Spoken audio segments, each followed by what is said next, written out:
Life is a manifestation of where you direct your energy. It truly is. And what we should really start with is to actually look at energy the same way we look at water. If I took a watering can and I watered a garden bed, would the weeds grow or the flowers grow? Both, right? Water has no ability to discriminate between the weeds and the flowers. Whatever I water starts to grow. Energy is the same way as well. If I took energy and I invested it into something negative, it will grow and become more negative. If I took energy, invested it into something positive, it will grow and become more positive. Energy has no ability to discriminate between what's positive and what's negative. Whatever you invest energy into starts to grow and manifest in your life. Right now, you're the sum total of where you've been investing your energy throughout your entire life. So the goal really in life is to figure out what it is you want. Right? What's your purpose in life? Who and what's important in your life? And be able to direct energy towards that so that you can manifest that in your life. So where do we begin with this? We begin by understanding how the mind works. I'll have to say with you, after living 10 years as a celibate monk in a cloistered monastery in Hawaii, this would probably be the most important thing I could ever share with you, understanding how the mind works. From a monk's perspective of understanding the monk and experience of a monk's perspective of understanding the mind and experience of the mind, and my perspective and my experience of the mind, there are two things we need to understand: awareness and the mind. Let's define what they are. Let's define awareness as a glowing ball of light. So imagine an orb, a glowing ball of light that can float around. Let's call that awareness and put that aside.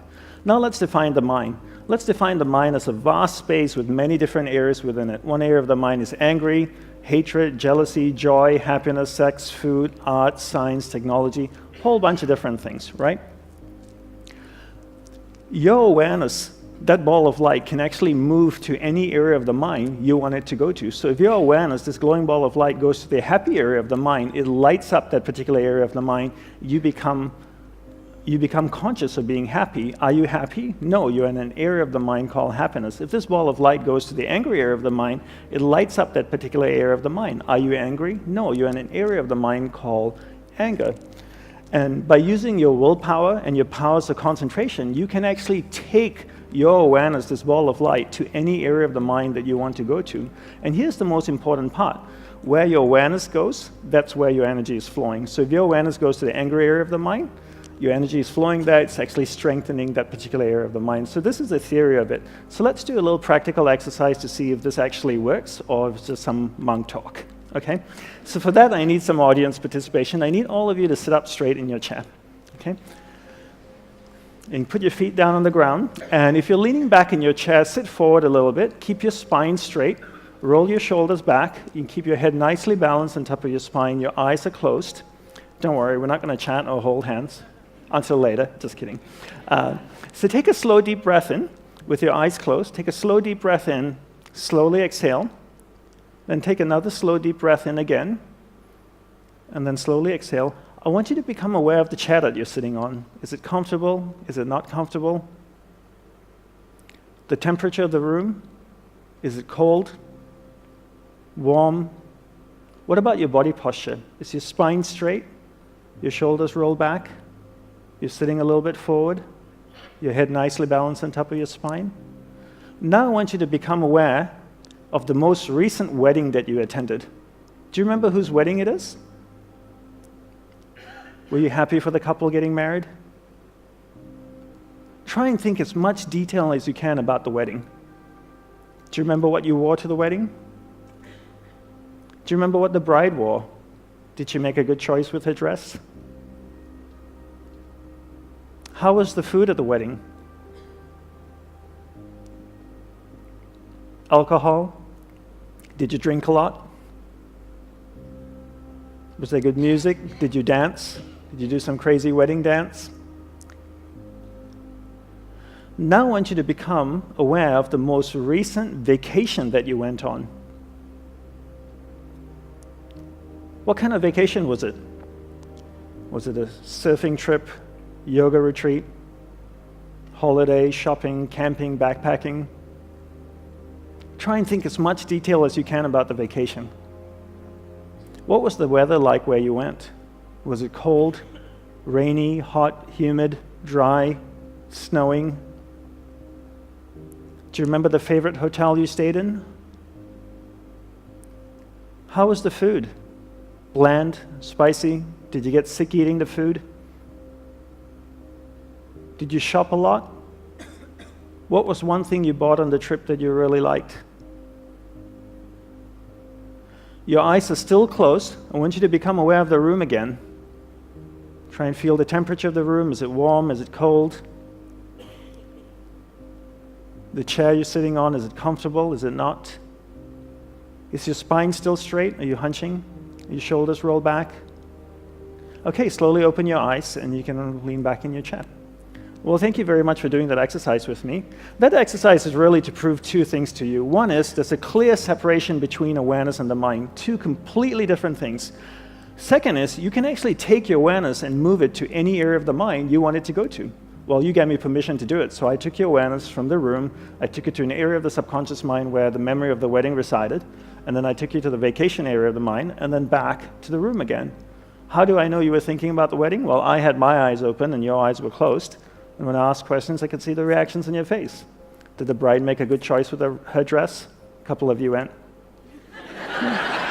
okay. Did you drink too much? A few heads went down. So I knew you were thinking about the wedding, right? So I took your awareness to different areas in the mind. This happens all day. All day we allow people and things around us to dictate where our awareness goes in our mind. Let's do one little exercise again just to emphasize this point, because to me this is really, really important, and it's the crux of really managing energy in your life. Can you remember your first kiss? Do you remember who it was? Do you remember his or her name? Do you remember where it took place? Back of Dad's car? Behind the garage? What was the experience? What was the emotion that was associated with that experience? Come on, really think about it. It wasn't that long ago. Come on. Were you embarrassed? Were you nervous? Do you remember? Do you remember the person's name? Okay, some people are laughing, blushing. Do you remember the first time someone you loved, someone really close to you, passed away? Do you remember that? Do you remember getting a phone call, being told that this person that you love has just died? How did you feel? What was the emotions associated with that experience? Did you have the blessing of being able to see the body before it was cremated or buried? Do you remember standing next to the body, wondering how it felt, knowing that you'd never see this person again? How did it feel for you? Do you remember the emotions?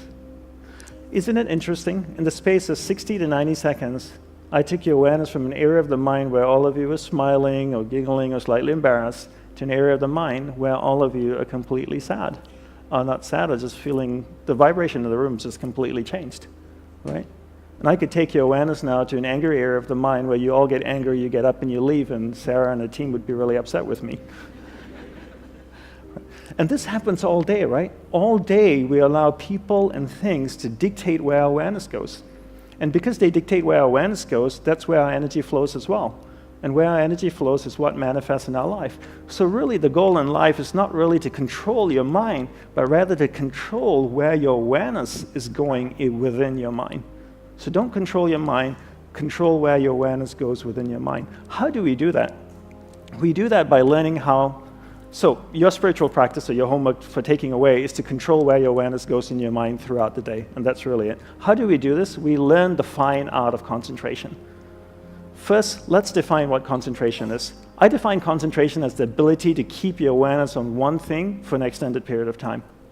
So if I can keep my awareness on this lady and hold it on her, I'm concentrating. If I allow my awareness, my ball of light, to move away, I'm getting distracted. I use my willpower and I bring my awareness back and I hold it on her. Being able to do that allows me to concentrate. Most people can't concentrate for two reasons, right? One is they've never been taught how to concentrate. Second is they never practice concentration. How many of you growing up here in school had classes on concentration every single day, the same way you had classes on geography, on math, and science? Anybody? I travel all around the world and I ask this question and nobody puts their hand up. How many of you, when you were growing up in school, were told to concentrate? Isn't that amazing? You get told to concentrate, but you never get taught how to do it, right? When I was growing up, I got told to concentrate all the time. DANDAPANI, concentrate on doing your homework. DANDAPANI, concentrate on eating your food. Anybody want to show me how to do it? No. How many of you have kids? How many of you tell your kids to concentrate? Have you ever showed them how to? No, right? And then if you don't show them how to concentrate, how would they know how to do it? And then if you want to be good at something, you have to practice it. If you want to be really good at concentration, you need to practice it all day. People are good at distraction because that's what they practice all day long. It's not that they don't have the ability to concentrate.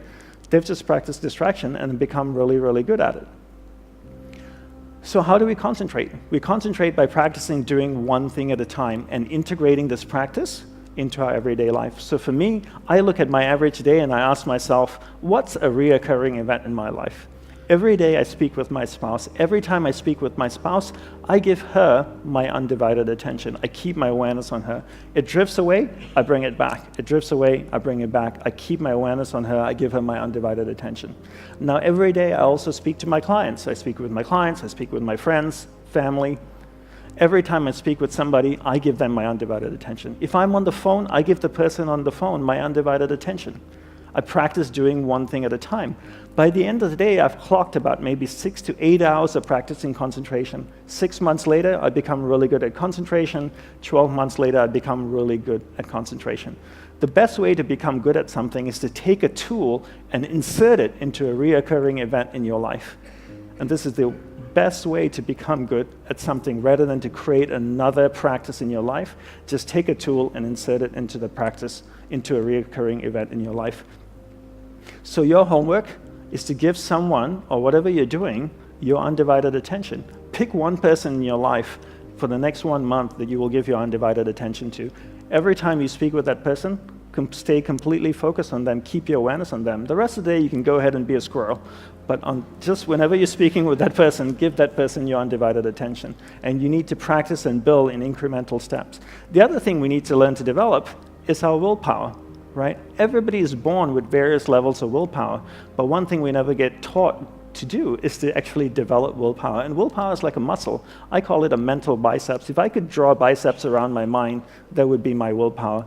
There are 3 ways to develop willpower. 1, finish what you begin. 2, finish it well beyond your expectations. 3, do a little bit more than you think you're able to do. All of these 3 ways require effort, and that effort is willpower, right? So how do I develop willpower? I take these 3 methods and I apply it to things that reoccur in my life. What's something that reoccurs in my life every day? Every day I sleep. What a great opportunity to develop willpower. Before I go to sleep, I floss, I brush my teeth, put on my pajamas, I go to sleep. When I wake up in the morning, I finish the process of sleep. How do I finish the process of sleep? I make the bed every day. So every day I wake up in the morning, I make the bed. What's something else that I do every day? Every day I have breakfast. If I have time to make breakfast, I have time to eat breakfast, then I have time to do the breakfast dish and put it away, right? So I finish the process that I begin. And I bring this into everything that I do. Then throughout the day, I develop willpower. The more I practice this, the better I get. Now I have tremendous amount of willpower. After 6 months, I've developed a lot of willpower. Every time my awareness drifts away, I use that mental muscle, that willpower, to bring my awareness back. Then I use the powers of concentration that I've developed to hold my awareness on what I'm focused on. And because I'm focusing on that, where my awareness goes, energy flows, and now my energy is flowing towards what I want. That starts to manifest in my life. That's why it's so important, firstly, to understand there's a separation between awareness and the mind, 2 completely different things. You control where your awareness goes, you control where your energy is flowing, and you control what's manifesting in your life. And you use your powers of concentration and your willpower to hold your awareness on the priorities in your life. The next thing we want to do is to learn to manage energy in our life, right?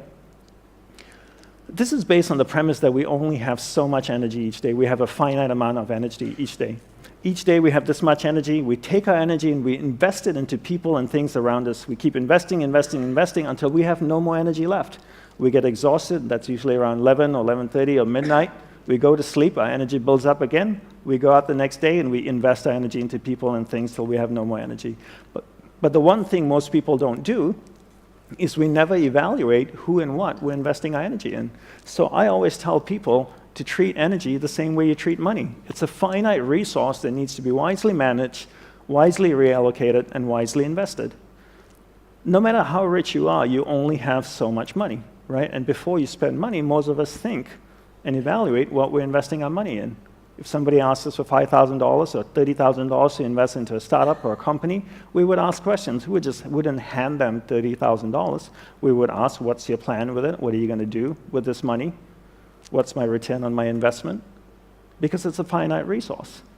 So why don't we do the same thing with energy? Before we invest energy into someone or something, why don't we evaluate if that person or that thing is deserving of our energy? Because if you only have this much energy, and if I took 10% of my energy and I gave it to John, that's 10% I could have given to my spouse, my business, the things and people that I love. Remember the law of thermodynamics. Energy cannot be created or destroyed, but it can be transferred or transformed from one thing to another, right? So I can't create energy. If I give 10% to John, I want to know he's going to do something good with it. Because if he's just going to squander it, I'd rather take it and give it to the people and things that I love. So why is it important to manage energy? For me, the greatest impetus for managing energy is death.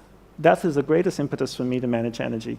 I realize that life is finite, that I only have one life as me. And regardless of my beliefs, I know I have one existence and as Dandapani. And what happens after death, I'm not quite sure. We all have different upbringings, different religious beliefs. Some people say when you die, you go to heaven or hell. Some people say when you die, it's game over, that's it, nothing happens afterwards. Some people say when you die, you get reincarnated as a man or woman. And others say you get reincarnated as a man, woman, maybe an insect or an animal. But no one really knows. We have our beliefs and we hold strongly to them. But no one's ever died, gone to heaven, taken a selfie, come back, posted it on Instagram and said, look at me here in heaven, #PearlyGates, right? So we don't quite know, but the one definitive thing is that we know we're going to die. And I know I have a finite amount of life. I don't believe life is short, but I do believe it's finite. And because my life is finite, I want to be extremely clear where to focus my energy. There's no point learning to concentrate if you don't know what to concentrate on. So along with learning concentration, it's really important to also learn what to focus on. So what I would recommend as a homework is to be clear what your purpose in life is. One way to do this is to spend 5 minutes each morning reflecting on what your purpose in life is. Get to know yourself. Most people are happy to spend time with other people and things, but very few people actually make time to spend time with themselves. So when you wake up in the morning, take a shower, go to a quiet place in your house, sit down, and ask yourself questions about you. What do you want in life? What's my purpose in life? Why am I here? What do I love? What am I passionate about? How many people can genuinely answer, this is my purpose in life? Very, very few people.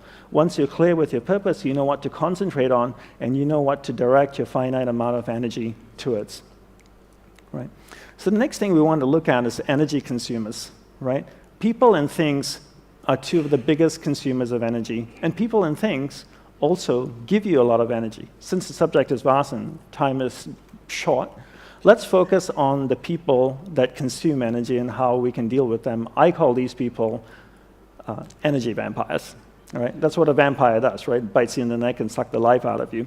And some people consume tremendous amount of energy. Essentially speaking, there are three types of people, and let's keep this simple, monk simple. There are uplifting people, there are neutral people, and there are not uplifting people. Okay? Let's define what this is, okay? What they are. An uplifting person, I spend 5 minutes with an uplifting person, I walk away, I feel great, and go like, wow, that was an amazing conversation. A neutral person, I spend 5 minutes with them, I walk away, I'm still the same. A not uplifting person, I spend 5 minutes with them, I walk away, and I go like, oh my God, that was exhausting. Right? And you've probably experienced that in your life. So then the next question is to ask is, are they an energy vampire? There are two ways to figure this out. One is I can judge or I can evaluate, right? What's judging and evaluating? Judging is this. I'm at a party in New York City in a penthouse. There are 200 people in the room. The door opens. This guy walks in. He's got white shoes, a purple suit. He's got a cane and a top hat. He's wearing a chain with a big clock hanging off his chest. I look across the room and I go, he must be a pimp or a drug dealer. That's judging, right? I didn't get to know him. I just judged he was a pimp or a drug dealer. Evaluation is this. I spent 50 occasions with John over a period of 2 years. 49 of those I walk away from and I go like, oh my God, that was exhausting. It's safe for me to evaluate that John is an energy vampire.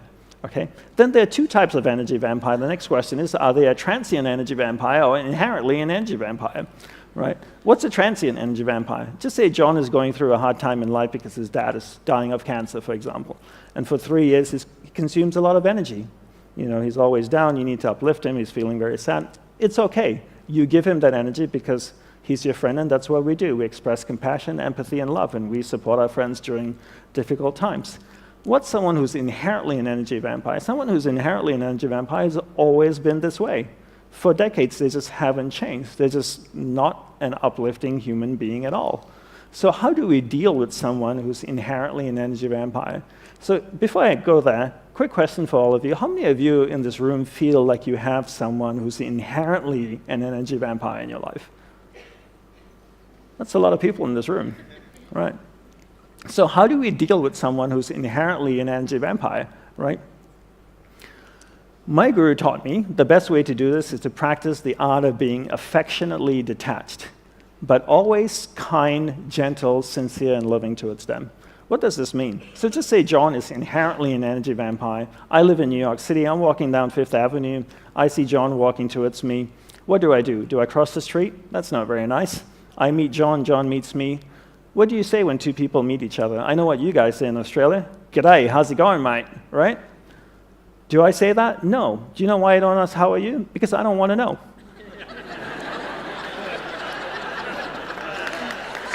It's true. You have to understand, I'm in the monk business. When I ask somebody, how are you, they tell me their entire life story. It's the confession time. So I don't even ask, how are you?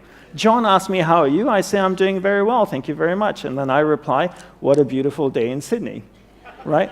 It's true, I'm being sincere, I'm being kind. And then I say to him, please excuse me, I have something really important to do. It's true, my life is finite, and I'm very clear what my purpose is, right? I'm not lying. And then what do people say at the end of a conversation? It was a pleasure meeting you. Actually, it wasn't. Let's do lunch. Why? See you later. Not really, don't want to. Why do we say the things we don't mean and ask the questions we don't want answers to? So at the end of a conversation, I say, have a wonderful day, which is true. I know he's inherently an energy vampire, but I do wish he has a wonderful day. So the concept of being affectionately detached is to not engage with someone, right? Just to be kind, to be gentle, to be sincere and loving towards them, but not engaging with them. What's another way to protect yourself from an energy vampire? Is to place the burden of responsibility on them. What does that mean? I'll give you an example. I have a client of mine who's an expert in social media, right? So a lot of people want to get together with him, have a cup of coffee, a glass of wine. Let's catch up for lunch. Let's do dinner. Why? Because they want to pick his brain, right? And get information from him. And he can't sustain this because everybody wants a little bit of his time and just can't live this way. So I told him, this is what you need to do. You need to tell this person who wants to meet with you to read your favorite marketing book.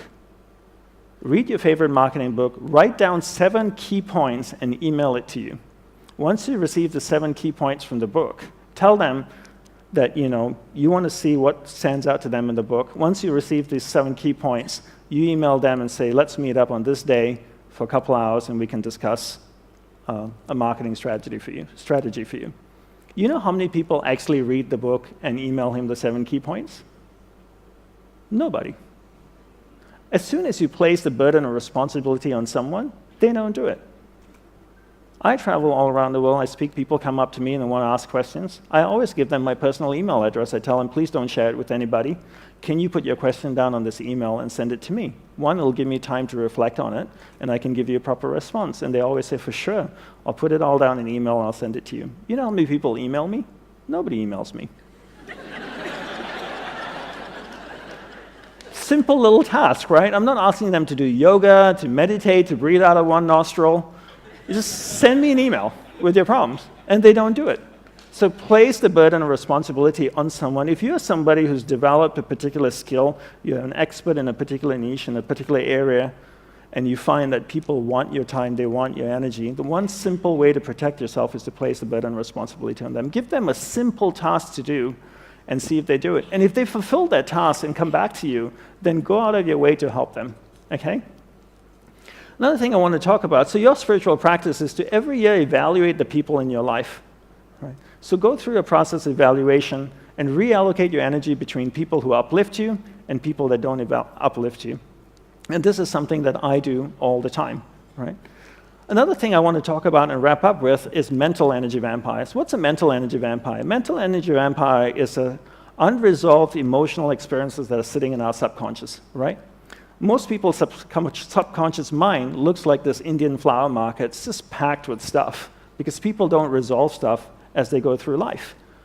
Right? Everything that is once passed through your conscious mind in the form of experience is resident in your subconscious mind, and all these experiences have emotion attached to them. Right? One simple way to deal with unresolved emotional experiences is to do this exercise called the Vasana Daha Tantra. That's a Sanskrit name for it. And what it really is to take a piece of paper and write down the problem on it. Every experience has emotion attached to it.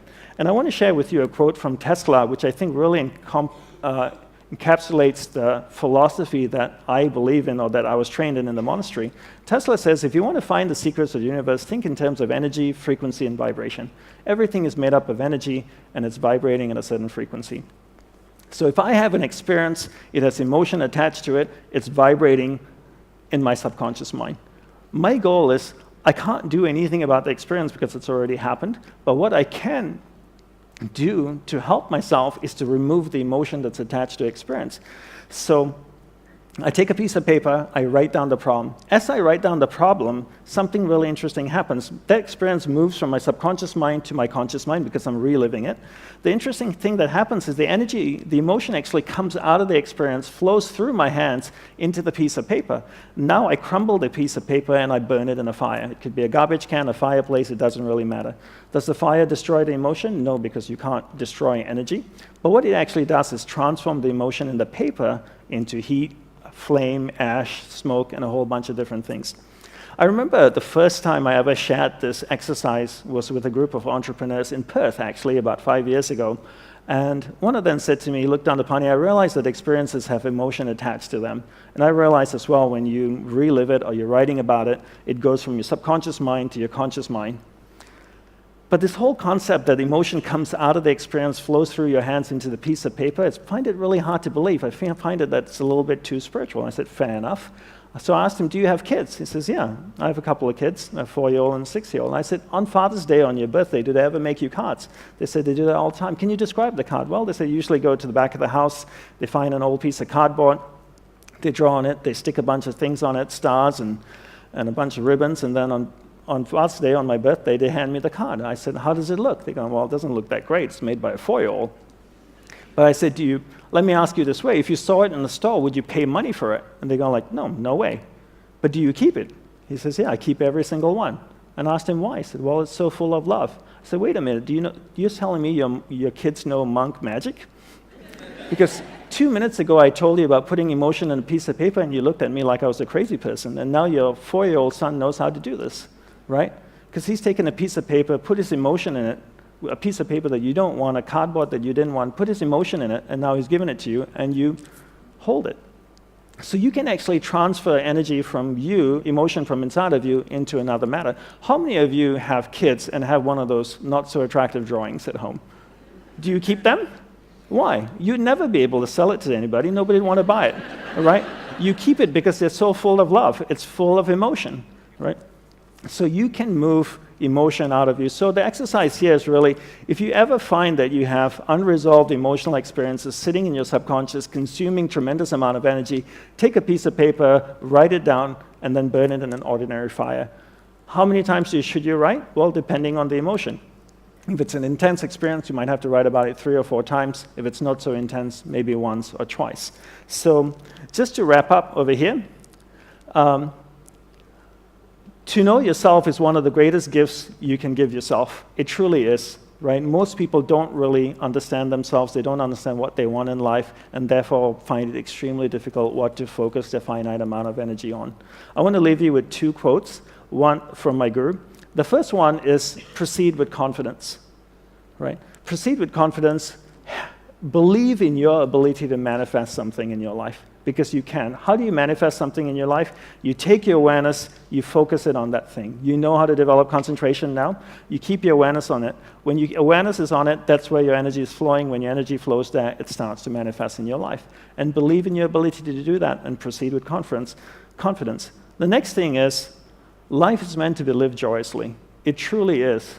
And if you're not happy with life, then something needs to be changed. If you ask most people what do they want in life, they'll always say, most people often answer, I want to be happy. Happiness should never be pursued. Don't pursue happiness. Pursue a lifestyle that results in happiness. And that's, for me, what I do. I never chase happiness. I pursue a lifestyle where the byproduct of the lifestyle is happiness. In order to find out what the lifestyle is, I need to know what my purpose in life is. In order to do that, I need to spend time with myself each day to find out who and what's important in my life, take that finite amount of energy that I have each day, focus it into those things. That starts to manifest in my life. The byproduct of that is happiness. Right? So I want to say thank you, and I want to leave you with a small gift. If you go to this website address, you'll find a 5-week online course on understanding the mind, and also on how to develop concentration and willpower. You're welcome to sign up for it. You just need your name and email address, and you'll receive that every week on email. Thank you very much, everyone. I hope you enjoyed it and find these things useful.